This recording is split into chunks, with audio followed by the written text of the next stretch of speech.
Hey guys, your friendly neighborhood vampire witch magic here. Today I want to talk to you about Amari and the Despicable Wonders by B.B. Alston.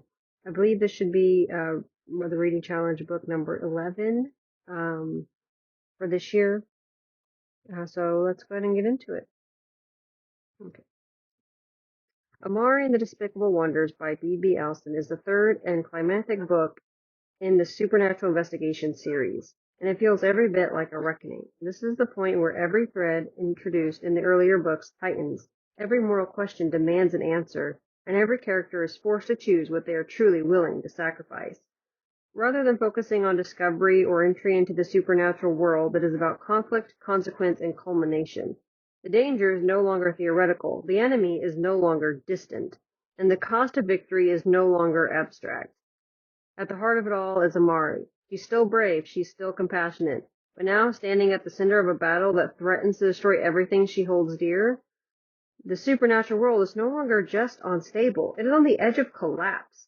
Fear has hardened into policy, suspicion has replaced trust, and every decision feels like it could tip the scales toward disaster.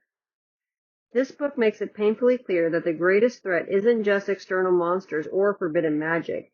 It is what happens when fear is allowed to dictate who deserves protection and who doesn't. Long-standing injustices are no longer background noise. They are central to the conflict. The world Amari once fought to belong to now feels willing to burn itself down to maintain control. One of the most emotionally charged threads of this book is the growing rift between Amari and her brother Quinton. His refusal to let her help in the fight isn't just rooted in doubts about her abilities. It is rooted in love, fear, and a desperate need to protect her at all costs. I just want to interject here that there may be spoilers, so I do apologize for that. But protection can easily become a cage. Amari and Quinton don't just disagree on strategy, they disagree on what and who is most important to secure. Quinton is focused on containment and control. Amari is focused on people, harm reduction, and on stopping the suffering at its source. Amari's growth in this book isn't about gaining power, it's about claiming her agency, even when the people she loves most are trying to take that choice away. Dylan Van Helsing. Dylan's descent into madness is one of the most haunting elements of the story. What makes it so effective and so unsettling is that it doesn't come out of nowhere. His unraveling is gradual, rooted in fear, obsession, and a growing disconnect from reality. By the time the story reaches its peak, Dylan is no longer simply an antagonist. He is a cautionary tale, a demonstration of what happens when power is left unchecked, when trauma is ignored, and when control becomes more important than humanity. Amari sees what others refuse to acknowledge, that stopping Dylan isn't just about winning. It's about preventing further devastation, even if the cost is unbearable. The emotional core of Amari and the Despicable Wonders lies in Amari's final choice. When it becomes clear that Dylan cannot be reasoned with, that containment will not be enough, Amari does what no one else is willing to do, or even able to do. She makes the ultimate sacrifice to stop him. And this moment isn't framed as glory or a triumph. It is quiet, it's devastating, and it's deeply human. Amari's sacrifice is the culmination of everything that she stands for. Choosing compassion over control. Choosing responsibility over safety. Choosing others, even when it could cost her everything. It is a reminder that heroism isn't about surviving. It's about what you are willing to give up so that others can. Alright, so let's talk about these characters. Starting with Amari.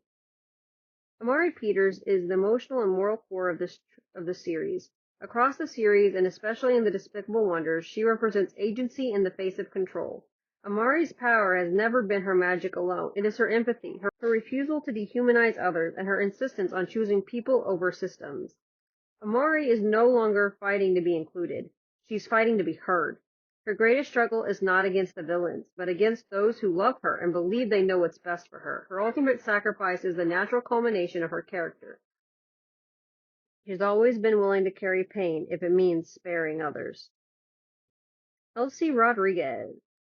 She serves as both a grounding force and an emotional mirror for Amari. Where Amari often carries the weight of responsibility, Elsie brings loyalty and fierce friendship.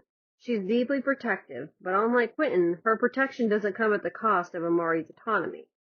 Elsie's strength lies in her constancy. She may waver when things become frightening or politically complicated, but her loyalty to her friends allows her to continue even when things are hard. Her presence reinforces on the series' key messages. Chosen family can be just as powerful as blood ties. Jaden Daniels.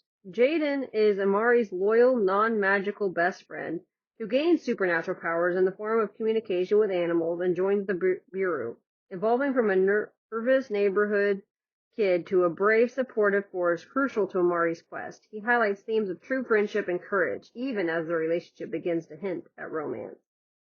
Jaden consistently stands by Amari, even when things get hard, showing deep friendship and loyalty, which is central to the story's theme of true camaraderie. He starts out nervous about the new world he has been thrust into, but as the story moves on, he slowly gets more confident. He provides a grounding presence and a different perspective for Amari. And as the story progresses, his bond with Amari deepens, with hints of a potential romance as they navigate dangers together, and he actively helps Amari fight for what is right. Dylan Van Helsing. Dylan is the villain who's tragedy in motion. His descent into madness is fueled by obsession, fear, and unchecked belief that control and power equals safety. What makes Dylan so compelling is that his motivations initially resemble those of the so-called heroes. By the end of the story, Dylan represents what happens when pain is ignored and the lesser power is indulged. He becomes a warning. Even righteous intentions can curdle into destruction when empathy is abandoned. Dylan is not just someone Amari must stop. He is someone the system helped create. Quinton Peters. Quinton's love for Amari is unquestionable, but love, when mixed with fear, can easily turn into control. His refusal to let Amari help stems from trauma and protectiveness, not arrogance. Yet his inability to trust Amari's judgment becomes one of the story's most painful conflicts. Quinton symbolizes a recurring theme. Who gets to decide what protection looks like? His arc forces readers to confront an uncomfortable truth. Good intentions do not excuse stripping someone of their agency. Laura von Helsing. Laura carries the weight of history and its reputation on her shoulders, and this pressure has shaped her worldview, one that Amari makes her question. As time goes on, she starts to see the error of her ways and begins to help Amari in any way she can, even when it seems like to do so, she has to betray her. Her character highlights how inherited roles can limit moral imagination. Laura is not cruel, but she is often constrained by what must be done rather than what should be done. Elaine Harlow. She's cunning, power-hungry fawn who manipulates her way to the top of the Bureau of Supernatural Affairs, becoming its director and using her mind control power to fuel her anti-magician agenda. She contrasts Amari's journey while embodying systemic prejudice within the magical world due to a tragic past. She is a complex antagonist, strong-willed and intelligent, but driven by bias and a desire for control, seeking to eradicate magicians, creating conflict and helping to push the supernatural world toward war. Her supernatural powers had been suppressed by Merlin until the entire council is frozen in time. She serves as the primary obstacle for Amari, leading to the Bureau's anti-magician stance and opposing Amari's effort to unite the supernatural world. She was orphaned as a young fawn and was raised by adoptive parents who died during one of Moreau's attacks. Her personal trauma fuels her hatred for magicians. In this sense, she represents the deep-seated prejudice against magicians and the unwanteds that the supernatural society holds. As a result, she takes advantage of the time freeze affecting the leaders of the supernatural world to seize control of the Bureau and pursue her own agenda. In her takeover, she sets the stage for the escalating conflict between the Bureau and the League of Magicians. Her manipulation and control of the Bureau's vast resources make her a formidable foe, pushing Amari and her friends to find new solutions to counter her power and stop this upcoming war. Elaine Harlow is a villain whose personal pain and prejudice is driving her to dismantle the very system that she seeks to control. Much like Dylan, this forces Amari to confront not just powerful magic, but deep-seated societal divisions. Peekaboo! He provides moments of levity, but he has a deeper purpose. He exists outside of the human power struggles and offers some kind of emotional relief. Peekaboo reminds readers that innocence and wonder still exist, even in the darkest moments. This contrast makes the story's heavier themes hit harder. Agent Magnus. He's a complex figure. Initially a tough, loyal cowboy hat-wearing agent with steel skin, he is known for his dedication to his friends and is now engaged to Agent Fiona. But his arc becomes tragic as his love for his students leads to his sacrifice and disappearance. He is fiercely loyal, supportive, and dedicated, often acting as a protector and mentor to Amari, even offering as much support as he receives. He is a key ally and friend to Amari. His sacrifice deeply affects Amari and fuels speculation about his fate. Magnus serves as a moral compass and powerful ally, embodying the struggle against corruption. His story highlights the high stakes and personal losses in the fight for the supernatural world. And finally, Agent Fiona. She is a respected and powerful bureau agent and serves as a key ally to Amari. Her supernatural ability allows her to see people's true intentions by looking into their eyes. She helps Amari navigate the dangerous political landscape of the supernatural world. She is a formidable and loyal figure. So what are the themes and ideas of this book? Let's start with agency versus protection. One of the most dominant themes in Amari and the Despicable Wonders is the tension between protecting someone and allowing them agency. Amari's struggle, especially with Quinton, highlights how easily love can become control when fear takes over.